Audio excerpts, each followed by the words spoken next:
ಭಾರತದ ಭೂಪಟವನ್ನು ಗಮನಿಸಿದ್ರೆ ತಮಿಳುನಾಡಿನ ಪೂರ್ವ ಭಾಗದಲ್ಲಿ ಕಡಲಿಗೆ ಮುಖ ಮಾಡಿ ಶ್ರೀಲಂಕಾವನ್ನ ಕೈಚಾಚಿ ತನ್ನತ್ತೆ ಸೆಳೆಯುವಂತೆ ಕಾಣುವ ಒಂದು ಪುಟ್ಟ ಭೂಭಾಗ, ಅದುವೇ ಧನುಷ್ಕೋಟಿ. ಅಂದು 1964ನೇ ಇಸವಿ. ಚಿಕ್ಕದಾಗಿದ್ರೂ ಚೊಕ್ಕದಾಗಿತ್ತು ಆ ಪಟ್ಟಣ. ಸ್ಕೂಲ್, ಹಾಸ್ಪಿಟಲ್, ಮಂದಿರ, ಚರ್ಚ್, ಅಂಗಡಿ ಮುಂಗಟ್ಟುಗಳು, telegram office, post office, railway station, tourist ಹೋಮ್ಗಳು, ಹೀಗೆ ಒಂದು ಪಟ್ಟಣಕ್ಕೆ ಬೇಕಾದ ಎಲ್ಲ ಮೂಲಭೂತ ಸೌಕರ್ಯಗಳು ಅಂದು ಆ ಕಾಲದಲ್ಲಿ ಅಲ್ಲಿ ಇತ್ತು. ನಾಳಿನ ಸಿಂಗಾಪುರ ಎಂದೇ ಜನ ಹೆಮ್ಮೆಯಿಂದ ಹೇಳುತ್ತಿದ್ದ ಪಟ್ಟಣ ಆಗಿತ್ತು ಅದು. ಹಿಂದೂಗಳ ಪವಿತ್ರ ತೀರ್ಥಸ್ಥಾನವಾದ ರಾಮೇಶ್ವರನಿಂದ ಅನತಿ ದೂರದಲ್ಲೇ ಇದೆ ಧನುಷ್ಕೋಟಿ. ಕಾಶಿ ಯಾತ್ರೆಯ ಪುಣ್ಯ ಸಿಗಬೇಕಾದರೆ ರಾಮೇಶ್ವರದಲ್ಲಿ ದರ್ಶನ ಮಾಡಿ ಧನುಷ್ಕೋಟಿಯಲ್ಲಿ ಸ್ನಾನ ಮಾಡಬೇಕು ಎಂಬ ನಂಬಿಕೆಯೂ ಇದೆ. ಒಂದು ಕಡೆ ಹಿಂದೂ ಮಹಾಸಾಗರ, ಇನ್ನೊಂದು ಕಡೆ ಬಂಗಾಳ ಕೊಲ್ಲಿ, ಇವೆರಡೂ ಸಮುದ್ರಗಳ ಸಂಗಮ ಸ್ಥಾನ. ಇವೆಲ್ಲದಕ್ಕಿಂತಲೂ ಮೇಲೆ ಭಾರತದ ತಂತ್ರಪ್ರಧಾನವಾದ ಒಂದು ಭೂಭಾಗ. ಇಲ್ಲಿಂದ ಶ್ರೀಲಂಕಾದ ತಲೈಮನಾರಿಗೆ ಇರುವ ದೂರ ಕೇವಲ 25 ಕಿಲೋಮೀಟರ್ಗಳು ಮಾತ್ರ. ಇಂತಹ ಸುಂದರವಾದ ಧನುಷ್ಕೋಟಿಯ ಮೇಲೆ ಯಾರ ಕಣ್ಣು ಬಿತ್ತು ಎಂದು ಆ ದೇವನೇ ಬಲ್ಲ. 1964 ಡಿಸೆಂಬರ್ 22ರ ರಾತ್ರಿ ಬೆಳಗಾಗುವುದರ ಒಳಗೆ ಆ ಪುಟ್ಟ ಊರು ಕೇವಲ ನಾಮವಿಶೇಷವಾಗಿ ಉಳಿದಿತ್ತು. ರಣವೇಗದಲ್ಲಿ ಬೀಸುತ್ತಿದ್ದ ಚಂಡಮಾರುತ ಒಂದು ಎಲ್ಲವನ್ನೂ ನಾಶ ಮಾಡುತ್ತಾ ಹೋಯಿತು. ಹಲವು ಕನಸುಗಳನ್ನು ಕಂಡು ಅಂದು ರಾತ್ರಿ ನಿದ್ದೆಗೆ ಹೋಗಿದ್ದ ಹಲವರು ಚಿರನಿದ್ದೆಗೆ ಸಾರಿದರು. ಎಲ್ಲವೂ ಹೊಂದಿದ್ದ ಒಂದು ಪಟ್ಟಣ ಬೆಳಗಾಗುವುದರ ಒಳಗೆ ಗೋಸ್ಟ್ ಸಿಟಿಯಾದ ಕಥೆ, ಅದು ನಿಜಕ್ಕೂ ಒಂದು ಬೇಸರದ ಕಥೆ, ಭಯಾನಕ ಕಥೆ. ಆ ಕಥೆ ನಾ ಕಂಡಂತೆ ನಿಮ್ಮ ಮುಂದೆ.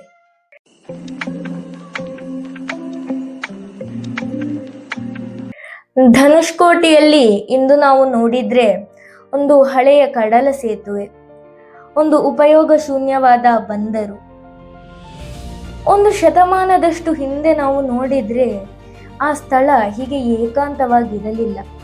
ಶ್ರೀಲಂಕಾದಲ್ಲಿ ಟೀ ಎಸ್ಟೇಟ್ಗೆ ಕೆಲಸಕ್ಕೆ ಹೋಗುತ್ತಿದ್ದ ಕಾರ್ಮಿಕರು, ವ್ಯಾಪಾರಸ್ಥರು, ಟೂರಿಸ್ಟ್ಗಳು, ಹೀಗೆ ಹಲವು ತರದ ಜನರ ದಟ್ಟಣೆಯಿಂದ ಸಕ್ರಿಯವಾಗಿ ಇತ್ತು. ಸರಾಗವಾಗಿ ಸ್ಟ್ರೀಮ್ ಬೋಟ್ಗಳು, ಫೆರ್ರಿಗಳು ಅಲ್ಲಿಂದ ಶ್ರೀಲಂಕಾ ಹಾಗೂ ವಾಪಸ್ ಸರ್ವಿಸ್ ನಡೆಸುತ್ತಿತ್ತು. 19ನೇ ಶತಮಾನದ ಕೊನೆಯಲ್ಲಿ ಶ್ರೀಲಂಕಾದಲ್ಲಿ ತಲೆ ಎತ್ತಿದ್ದ ಟೀ ಎಸ್ಟೇಟ್ಗಳಲ್ಲಿ ಕೆಲಸ ಅರಸುತ್ತಾ ಭಾರತದಿಂದ, ಅದರಲ್ಲೂ ತಮಿಳುನಾಡಿನಿಂದ ಕಾರ್ಮಿಕರು ವಲಸೆ ಹೋಗಲು ಆರಂಭಿಸಿದರು. ಮೊದಲಿಗೆ ತಮಿಳುನಾಡಿನ ತೂತುಗುಡಿಯಿಂದ ಶ್ರೀಲಂಕಾದ ಕೊಲಂಬೋಗೆ ಬೋಟ್ ಮೂಲಕ ಮಾತ್ರ ಆಗಿತ್ತು ಯಾತ್ರೆ. ಸುಮಾರು 20-22 ಗಂಟೆಗಳ ಈ ಯಾತ್ರೆ ದಡ ತಲುಪಬೇಕಾದರೆ ಪ್ರಕೃತಿ ಒಲಿದರೆ ಮಾತ್ರ ಸಾಧ್ಯವಾಗಿತ್ತು. ತಲುಪಿದರೆ ತಲುಪಿತು ಎಂಬಂತೆ. ಪ್ರಕೃತಿ ವಿಕೋಪಕ್ಕೆ ಸಿಲುಕಿ ಅದಾಗಲೇ ಅದೆಷ್ಟೋ ಬೋಟುಗಳು ನೀರು ಪಾಲಾಗಿದ್ದವು. ಆದರೂ ಜನ ಹೊಟ್ಟೆಪಾಡಿಗೋಸ್ಕರ ತಮ್ಮ ಜೀವವನ್ನ ಕೈಯಲ್ಲಿ ಹಿಡಿದುಕೊಂಡು ಈ ಯಾತ್ರೆ ನಡೆಸುತ್ತಿದ್ದರು. ಇದಕ್ಕೆ ಪರಿಹಾರ ಎಂಬಂತೆ ಅಂದಿನ ಬ್ರಿಟಿಷ್ ಅಧೀನತೆಯಲ್ಲಿದ್ದ ಭಾರತ ಹಾಗೂ ಸಿಲೋನ್ ಸರಕಾರಗಳು ಸೇರಿ ಭಾರತದ ಧನುಷ್ಕೋಟಿಯಿಂದ ಶ್ರೀಲಂಕಾದ ತಲೈಮನಾರ್ವರೆಗೆ ಒಂದು ಸೇತುವೆ ನಿರ್ಮಾಣ ಮಾಡುವುದರ ಬಗ್ಗೆ ಆಲೋಚಿಸತೊಡಗಿದವು. ಅದಾಗಲೇ ವಿಜ್ಞಾನಿಗಳು ಪಾಕ್ ಜಲಸಂಧಿಯ ಈ ಭಾಗದಲ್ಲಿ ಸಮುದ್ರಕ್ಕೆ ತೀರಾ ಆಳ ಕಡಿಮೆ ಎಂಬ ಸತ್ಯವನ್ನು ಗುರುತಿಸಿದ್ದರು. ರಾಮಾಯಣದಲ್ಲಿ ಸೀತೆಯನ್ನ ಕರೆತರಲು ವಾನರ ಸೇನೆಯು ನಿರ್ಮಿಸಿದ ರಾಮ ಸೇತುವೆ ಇದೇ ಜಾಗದಲ್ಲಿ ಎಂಬ ನಂಬಿಕೆಯೂ ಇದೆ. ಸೇತುವೆ ನಿರ್ಮಾಣಕ್ಕೆ ತಗಲುವ ಖರ್ಚಿನ ಬಗ್ಗೆ ಲೆಕ್ಕಾಚಾರವಾದಾಗ ಎರಡೂ ಸರಕಾರಗಳು ಅಂದಿಗೆ ಈ ತೀರ್ಮಾನವನ್ನ ಕೈಬಿಟ್ಟರು. ಆದರೆ ಮುಂದೆ ಭಾರತದ ಮೇನ್ಲ್ಯಾಂಡ್ ಮಂಟಪಂನಿಂದ ರಾಮೇಶ್ವರ ದ್ವೀಪಕ್ಕೆ ಸುಮಾರು 2 ಕಿಲೋಮೀಟರ್ನಷ್ಟು ಉದ್ದದ ರೈಲ್ವೆ ಸೇತುವೆ ಕಾಮಗಾರಿ ಬ್ರಿಟಿಷ್ ಸರ್ಕಾರ 1908ರಲ್ಲಿ ಶುರು ಮಾಡುತ್ತದೆ.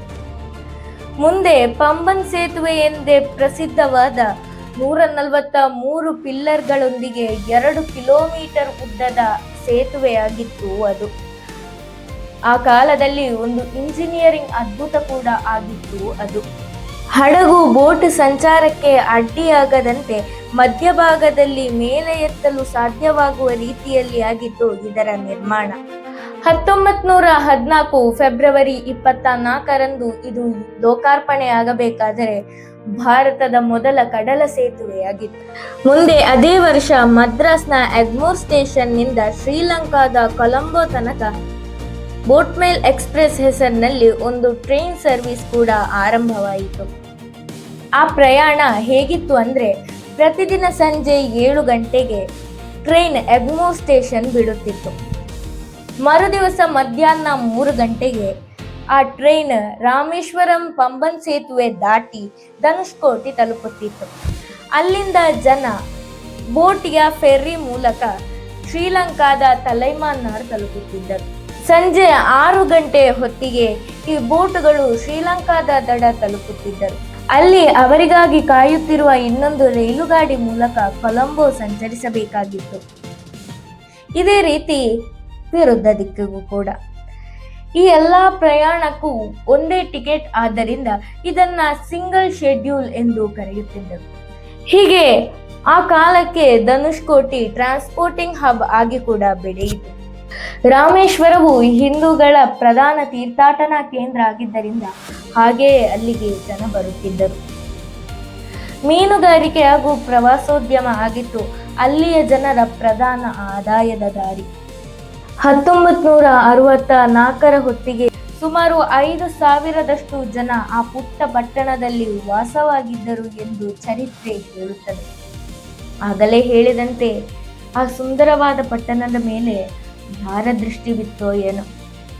1964 ಡಿಸೆಂಬರ್ 15 ಭಾರತದ ಆಗ್ನೇಯ ದಿಕ್ಕಿನಲ್ಲಿ ಅಂದ್ರೆ ದಕ್ಷಿಣ ಅಂಡಮಾನ್ ಸಮುದ್ರದಲ್ಲಿ ವಾಯುಭಾರ ಕುಸಿತ ಉಂಟಾಗುತ್ತದೆ.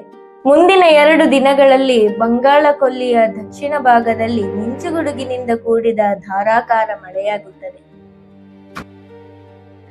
ಡಿಸೆಂಬರ್ 19 ಆಗುವಷ್ಟರಲ್ಲಿ ಅದೊಂದು ಚಂಡಮಾರುತವಾಗಿ ಪರಿವರ್ತನೆಗೊಳ್ಳುತ್ತದೆ. ಮುಂದಿನ 2 ದಿನಗಳಲ್ಲಿ ಅದೊಂದು ಉಗ್ರ ಪ್ರತಾಪಿ ಚಂಡಮಾರುತವಾಗಿ ಪಶ್ಚಿಮ ಭಾಗಕ್ಕೆ ಚಲಿಸತೊಡಗುತ್ತದೆ. ಡಿಸೆಂಬರ್ 22ಕ್ಕೆ ಸುಂಟರ ಗಾಳಿ ಶ್ರೀಲಂಕಾದ ಈಶಾನ್ಯ ಭಾಗಕ್ಕೆ ಅಪ್ಪಳಿಸುತ್ತದೆ. ಸಂಹಾರ ತಾಂಡವವಾಡುತ್ತಾ ಮುಂದುವರಿಯುತ್ತದೆ. ಶ್ರೀಲಂಕಾದ ಉತ್ತರ ಭಾಗದ ಜಾಫ್ನಾ ಜಿಲ್ಲೆಯಲ್ಲಿ ಮಾತ್ರ 5,000 ಮನೆಗಳು ನೆಲಸಮವಾಯಿತು. 700ರಷ್ಟು ಬೋಟುಗಳು ಕಾಣೆಯಾದುವು. ಮರಗಳು ನೆಲಕ್ಕುರುಳಿದವು.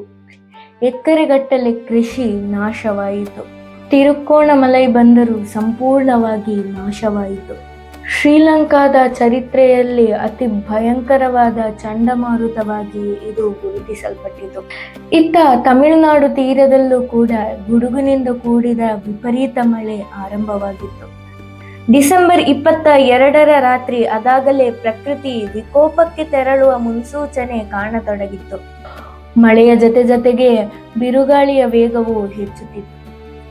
ಇಲ್ಲಿ ನನ್ನ ಸಂಶಯ ಅಂದ್ರೆ, ಆ ಕಾಲದಲ್ಲಿ ಇಂತಹ ಪ್ರಕೃತಿ ವಿಕೋಪಗಳನ್ನು ಪ್ರೆಡಿಕ್ಟ್ ಮಾಡಿ ಜನರಿಗೆ ಯಥಾ ಸಮಯಕ್ಕೆ ಎಚ್ಚರ ಕೊಡುವ ವ್ಯವಸ್ಥೆ ನಮ್ಮಲ್ಲಿ ಇರಲಿಲ್ಲವ, ಅಥವಾ ಆ ವ್ಯವಸ್ಥೆಗಳು ಆ ಸಮಯಕ್ಕೆ ಸರಿಯಾಗಿ ಕೆಲಸ ಮಾಡಲಿಲ್ಲ. ಅಂತೂ ಮಳೆಯ ಗಾಳಿಯ ತೀವ್ರತೆ ಹೆಚ್ಚುತ್ತಲೇ ಇತ್ತು. ಇತ್ತ ಧನುಷ್ಕೋಟಿಯತ್ತ ಬರುತ್ತಿದ್ದ 653 ನಂಬರ್ ಪ್ಯಾಸೆಂಜರ್ ಟ್ರೈನ್ ಬಂದು ಘನಘೋರ ಮಳೆಯಲ್ಲಿ ಪಂಬನ್ ರೈಲ್ವೆಯ ಪಕ್ಕ ಸಿಗ್ನಲ್ಗಾಗಿ ಕಾಯುತ್ತಿತ್ತು. ಒಂದಷ್ಟು ಸಿಗ್ನಲ್ಗಾಗಿ ಕಾದ ನಂತರ ಲೋಕೋ ಪೈಲಟ್ ಸಿಗ್ನಲ್ ಹಾಳಾಗಿರಬಹುದು ಎಂಬ ಯೋಚನೆಗೆ ಬಂದು ಮೆಲ್ಲನೆ ಆ ಟ್ರೈನನ್ನ ಟ್ರ್ಯಾಕ್ನಲ್ಲಿ ಮುಂದಕ್ಕೆ ಕೊಂಡೊಯ್ಯುತ್ತಾನೆ. ಸಿಗ್ನಲ್ಗಳೇನೋ ಮೊದಲೇ ಹದಗೆಟ್ಟಿತ್ತು. ಆದರೆ ಮುಂದೆ ಒಂದು ದೊಡ್ಡ ಅಪಾಯ ತಮ್ಮ ಮುಂದೆ ಅಡಗಿ ಕುಳಿತಿದೆ ಎಂಬ ಸತ್ಯ ಆ ಎಂಜಿನ್ ಡ್ರೈವರ್ ಅರ್ಥ ಮಾಡುವುದೇ ಇಲ್ಲ. ಧನುಷ್ಕೋಟಿ ರೈಲ್ವೆ ಸ್ಟೇಷನ್ ಪಕ್ಕ ಒಂದು ದೊಡ್ಡ ವಾಟರ್ ಟ್ಯಾಂಕ್ ಇತ್ತು. ಆ ವಾಟರ್ ಟ್ಯಾಂಕ್ ಮೇಲೆ ನಿಂತರೆ ಇಡೀ ಧನುಷ್ಕೋಟಿ ಪಟ್ಟಣವನ್ನೇ ಕಾಣುತ್ತಿತ್ತು. ಯಾವುದೋ ಒಂದು ಭಯ ಅಷ್ಟೊತ್ತಿಗೆ ಸ್ಟೇಷನ್ ಮಾಸ್ಟರ್ ಮನಸ್ಸಿನಲ್ಲಿ ಹುಟ್ಟುತ್ತದೆ. ತಮ್ಮ ಸಹಾಯಿಯೊಂದಿಗೆ ಅವರು ಆ ವಾಟರ್ ಟ್ಯಾಂಕಿನ ಮೇಲೆ ಇರುತ್ತಾರೆ. ಏನು ನಡೆಯಬಾರದೆಂದು ಅವರು ದೇವರಲ್ಲಿ ಪ್ರಾರ್ಥಿಸುತ್ತಿದ್ದರೋ ಅದುವೇ ಅಲ್ಲಿ ನಡೆಯುತ್ತಿತ್ತು. ಆ ಮಿಂಚಿನ ಬೆಳಕಿನಲ್ಲೇ ಅವರು ಆ ಭಯಾನಕ ದೃಶ್ಯವನ್ನ ನೋಡುತ್ತಾರೆ. ಧಾರಾಕಾರವಾಗಿ ಸುರಿಯುತ್ತಿದ್ದ ಮಳೆ, ಮಿಂಚು ಗುಡುಗುಗಳ ಘರ್ಜನ, ಬಲವಾಗಿ ಬೀಸುತ್ತಿದ್ದ ಬಿರುಗಾಳಿ, ನಾಕಾಳೆತ್ತರದ ಭಯಾನಕವಾದ ಅಲೆಗಳು, ಇವೆಲ್ಲದರ ನಡುವೆ 653 ನಂಬರ್ ಪ್ಯಾಸೆಂಜರ್ ಟ್ರೈನ್ ಪಂಬನ್ ಸೇತುವೆ ದಾಟುತ್ತಿತ್ತು. ಗಂಟೆಗೆ 110 ಕಿಲೋಮೀಟರ್ಗಳಷ್ಟು ವೇಗತೆಯಲ್ಲಿ ಬೀಸುತ್ತಿದ್ದ ಚಂಡಮಾರುತ ಕಡಲಿನ ಅಲೆಗಳನ್ನ 20-25 ಫೀಟ್ಗಳಷ್ಟು ಎಬ್ಬಿಸಿ ಟ್ರೈನಿಗೆ ಬಂದು ಅಪ್ಪಳಿಸುತ್ತದೆ. ಇಂಜಿನ್ ಹಾಗೂ 6 ಬೋಗಿಗಳು ಇದ್ದ ಟ್ರೈನ್ ಟ್ರ್ಯಾಕ್ ಎಲ್ಲವನ್ನು ಆ ಭೀಕರವಾದ ಅಲೆ ಕೊಚ್ಚಿಕೊಂಡು ಹೋಯಿತು. ಸುಮಾರು 110 ಪ್ರಯಾಣಿಕರು ಹಾಗೂ 5 ಜನ ನೌಕರರು ಎಲ್ಲರೂ ಟ್ರೈನ್ನ ಜೊತೆಗೆ ನೀರು ಪಾಲಾದರು. ಇನ್ನೂ ಹಲವರು ಟಿಕೆಟ್ ಇಲ್ಲದೆ ಪ್ರಯಾಣಿಸುತ್ತಿದ್ದಲ್ಲಿ ಅವರು ನೂಲು ಪಾಲಾದರು. ಕೆಲವು ಕಡೆ ಗಂಟೆಗೆ 280 ಕಿಲೋಮೀಟರ್ಗಳಷ್ಟು ವೇಗ ಗಳಿಸಿದ್ದ ಆ ಚಂಡಮಾರುತ ಒಂದು ರಾತ್ರಿ ಬೆಳಗಾಗುವುದರ ಒಳಗೆ ಧನುಷ್ಕೋಟಿ ಎಂಬ ಪುಟ್ಟ ಪಟ್ಟಣವನ್ನೇ ಸಂಪೂರ್ಣವಾಗಿ ನಾಶ ಮಾಡಿಯಾಗಿತ್ತು. ನಿನ್ನೆಯ ತನಕ ತಲೆ ಎತ್ತಿ ನಿಂತಿದ್ದ ರೈಲ್ವೆ ಸ್ಟೇಷನ್ಗಳು, ಚರ್ಚ್, ವ್ಯಾಪಾರ ಕೇಂದ್ರಗಳು ಎಲ್ಲವೂ ಕೇವಲ ಕುರುಹು ಮಾತ್ರವಾಗಿ ಉಳಿಯಿತು. ನಿದ್ದೆಗೆ ಜಾರಿದ್ದ ಮಕ್ಕಳು, ಮಹಿಳೆಯರು ಸೇರಿ 2000ದಷ್ಟು ಜನ ಈ ಪ್ರಕೃತಿ ವಿಕೋಪದಲ್ಲಿ ತಮ್ಮ ಜೀವವನ್ನ ಕಳೆದುಕೊಳ್ಳುತ್ತಾರೆ. ಹೀಗೆ ಧನುಷ್ಕೋಟಿ ಎಂಬ ಒಂದು ಸ್ವಪ್ನ ನಗರಿ ಪ್ರೇತ ನಗರಿಯಾಗಿ ಮಾರ್ಪಾಡಾಯಿತು. ಈ ಸುದ್ದಿ ತಿಳಿದು ಅಲ್ಲಿಗೆ ಸಹಾಯಕ್ಕೆ ತಲುಪಬೇಕಾದರೆ ಮುಂದಿನ 2 ದಿನಗಳು ಕಳೆದಿದ್ದವು. ಆ ಕಾಲಕ್ಕೆ ಪ್ರಚಾರದಲ್ಲಿ ಇದ್ದ ಒಂದು ಕತೆ ಅಂದ್ರೆ, ತಮಿಳಿನ ಪ್ರಖ್ಯಾತ ನಟರಾಗಿದ್ದ ಶ್ರೀ ಜೆಮಿನಿ ಗಣೇಶನ್ ಅವರು ತಮ್ಮ ಪತ್ನಿ ಸಾವಿತ್ರಿ ಜತೆಯಲ್ಲಿ ಅಂದು ರಾತ್ರಿ ಅಂದ್ರೆ ಡಿಸೆಂಬರ್ 22ರ ರಾತ್ರಿ ಧನುಷ್ಕೋಟಿಯಲ್ಲಿ ಬಂದು ತಂಗುವರಿತರು. ಆದರೆ ವಿಪರೀತ ಮಳೆಯಿಂದಾಗಿ ಅವರು ಅಂದು ರಾತ್ರಿ ಮಂಟಪಂನಲ್ಲೇ ತಂಗಿದರು. ಈ ಸುದ್ದಿ ಅರಿತ ಹಲವರು ಅವರನ್ನ ನೋಡಲು ಅಲ್ಲಿಗೆ ಹೋಗಿದ್ದರಿಂದ ಅವರ ಬದುಕು ಉಳಿಯಿತು ಎಂಬುದಾಗಿ.